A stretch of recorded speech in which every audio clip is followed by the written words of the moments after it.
Hai, Assalamualaikum semua. Saya Dr. Ikram.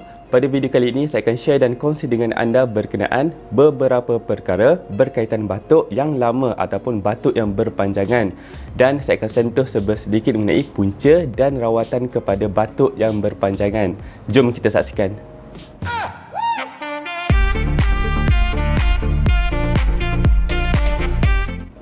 Mula-mula kita kena faham iaitu batuk yang lama adalah tidak normal. Batuk yang lama itu ditakrifkan sebagai batuk yang lebih daripada 2 minggu. Pada waktu ini anda wajib untuk dapatkan rawatan susulan. Ada beberapa sebab ataupun keadaan yang boleh menyebabkan keadaan demikian. Contohnya ada beberapa penyakit dan juga keadaan environment yang boleh menyebabkan batuk itu lama dan berpanjangan. Bila berjumpa dengan doktor akan cari penyebab dan punca kenapa benda itu berlaku dan doktor akan bagi rawatan yang spesifik kepada anda. Antara punca ataupun penyebab berlakunya batuk yang lama ini ialah pertamanya ialah mengenai penyakit asma. Penyakit asma ini adalah salah satu jenis penyakit yang ada simptom iaitu seperti sesak nafas dan juga batuk.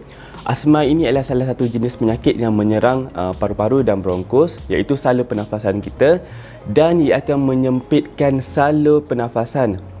Bila ini terjadi, keadaan yang dipanggil wheezing iaitu kita bila bernafas ia akan rasa seperti bersiul iaitu bunyi macam itu akan timbul dan ia akan menyukarkan pesakit untuk bernafas.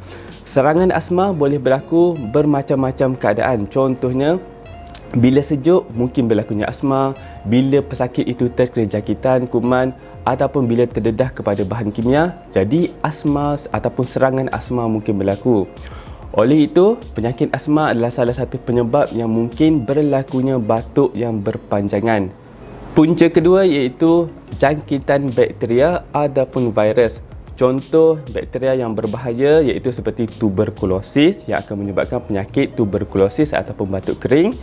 Yang kedua mungkin penyakit seperti pneumonia iaitu radang paru-paru, bronkitis iaitu penyakit radang ataupun jangkitan kuman di bronkus dan lain-lain. Banyak juga penyakit yang boleh menyebabkan jangkitan bakteria ini. Yang ini kena bincang secara spesifik lah. Saya tak akan huraikan di video ini. Cuma anda perlu tahu yang jangkitan bakteria ini adalah penyumbang juga kepada batuk yang berpanjangan. Yang ketiga iaitu puncanya ialah seperti pencemaran udara. Pencemaran udara ini boleh berlaku sama ada di rumah ataupun di tempat kerja. Contohlah ada individu yang terdedah kepada debu, sulfur dioksida ataupun nitrat dioksida akan lebih cepat batuk yang akan memakan masa agak lama iaitu seperti 2 minggu dan ke atas. Ataupun salah satu keadaan di mana udara itu bersih tapi mungkin udara itu kering ataupun dingin. Yang itu juga menyumbang kepada batuk yang berpanjangan. Salah satu tips ataupun rawatan yang boleh dilakukan di rumah ialah meletakkan humidifier di rumah yang itu boleh meringankan sedikit gejala yang disebabkan oleh pencemaran udara. Keadaan keempat ialah kita namakan sebagai post-nasal drip. Ini adalah satu keadaan di mana kahak ataupun mukus yang berlebihan telah dihasilkan oleh badan kita dan mukus itu akan terkumpul di belakang tekak dan bila banyak ia akan menitis ke belakang dan ia akan menitis ke dalam saluran pernafasan. Bila ini berlaku ia akan menyebabkan irritation kepada saluran pernafasan dan menyebabkan seseorang itu senang batuk. Saya ulang lagi sekali, faktor keempat iaitu post-nasal drip di mana keadaan dia mukus berlebihan dan ia akan menyebabkan seseorang itu tidak selesa dan akan cepat batuk. Seterusnya faktor kelima ataupun punca kelima iaitu GERD, penyakit GERD iaitu gastroesophageal reflux disease. Ia adalah salah satu penyakit pencernaan di mana asid di dalam perut ini akan naik ke atas kerongkong. Bila asid di dalam perut itu naik, dia akan menyebabkan irritation ataupun rangsangan kepada saluran pernafasan. Asid naik dan dia akan menyebabkan irritation dekat sini dan pesakit itu mungkin akan mengalami tindak balas iaitu seperti batuk dan sebagainya. Simptom gastroesophageal reflux disease ini iaitu seperti sendawa, rasa masam, loya dan muntah.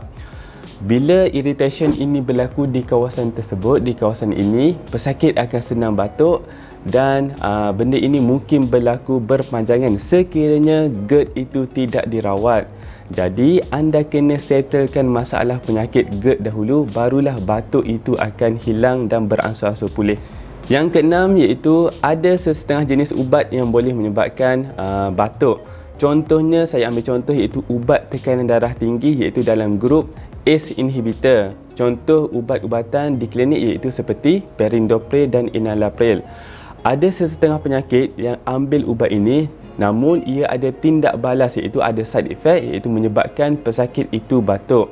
Jadi sekiranya anda ada tekanan darah tinggi dan ambil ubat berkenaan dan anda develop simptom yang baru iaitu batuk, yang masa ini anda kena berjumpa doktor untuk pastikan sama ada betul ke ubat tersebut menyebabkan anda batuk.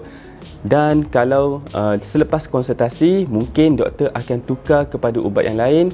Pada masa ini anda boleh observe simptom batuk sama ada batuk itu berkurangan ataupun sebaliknya. Yang ketujuh iaitu penyebab ketujuh iaitu kanser paru-paru. Yang ni masalah yang dah serius. Mungkin kalau kanser paru-paru ini ia akan diaccompany oleh mungkin ada gejala ataupun simptom yang lain iaitu seperti batuk berdarah, berat badan sudah turun terlampau banyak dan juga pesakit itu akan ada batuk berpanjangan. Sekiranya anda turun berat badan terlampau banyak tanpa ada significant reason, yang ni anda perlu dapatkan rawatan dan konsultasi lebih lanjut bersama dengan doktor anda. Seterusnya iaitu yang ke-8 iaitu kegagalan jantung. Bila keadaan ini berlaku, jantung ni kita kena tahu iaitu ia berfungsi untuk mengepam darah kepada seluruh badan kita. Bila jantung itu gagal berfungsi dengan sepenuhnya, darah tidak akan circulate, tidak akan berpusing dalam badan kita secara proper, secara normal. Jadi darah itu akan stagnan iaitu slow dalam saluran darah dan ia mungkin menyebabkan overload iaitu air berlebihan. Mungkin benda ini berlaku, overload ini berlaku di bahagian paru-paru. Bila overload berlaku di bahagian paru-paru, air berlebihan dekat paru-paru, ia akan menyebabkan irritation dan menyebabkan pesakit itu akan hendak keluarkan air yang berlebihan itu dan ia akan sentiasa batuk. Kesembilan iaitu bronchitis kronik iaitu COPD, Chronic Obstructive Pulmonary Disease. Ialah salah satu penyakit yang kronik dan kebiasaannya ia dihadapi oleh perokok. Sekiranya anda ada penyakit ini, anda akan sentiasa batuk dan ia akan menyukarkan rawatan kerana ini adalah penyakit yang kronik dan perlukan rawatan susulan di klinik pakar. Untuk mengesan apa punca ataupun penyebab kepada batuk yang berpanjangan ataupun batuk yang lama ini, doktor akan tanya sejarah lanjut mengenai penyakit kepada individu itu dan doktor akan membuat siasatan susulan iaitu seperti mengambil ujian X-ray, ambil kahak, mungkin ada setengah kes doktor akan mengambil darah untuk tahu sama ada apakah jenis punca dan penyebab yang menyebabkan batuk yang berpanjangan tadi. Rawatan kepada batuk yang lama ini adalah bergantung kepada punca kenapa berlakunya batuk. Contohnya sekiranya ada jangkitan kuman, jadi doktor akan merawat jangkitan kuman itu. Kalau ada asma, doktor akan merawat dan kontrol simptom asma tersebut. Barulah batuk itu akan hilang dan beransur-ansur pulih. Antara rawatan umum yang biasanya doktor akan advise seperti kalau yang seorang jenis perokok, jadi doktor akan advise seseorang itu untuk berhenti merokok. Jaga diet anda dan juga maintain hydration supaya benda ini semua akan sedikit sebanyak membantu dalam pemulihan ataupun merawat dalam memberhentikan simptom ataupun gejala batuk yang berpanjangan. Sekiranya anda rasa video ini bermanfaat, anda boleh subscribe channel ini. Dan sekali saya ucapkan terima kasih kerana menonton dan Assalamualaikum.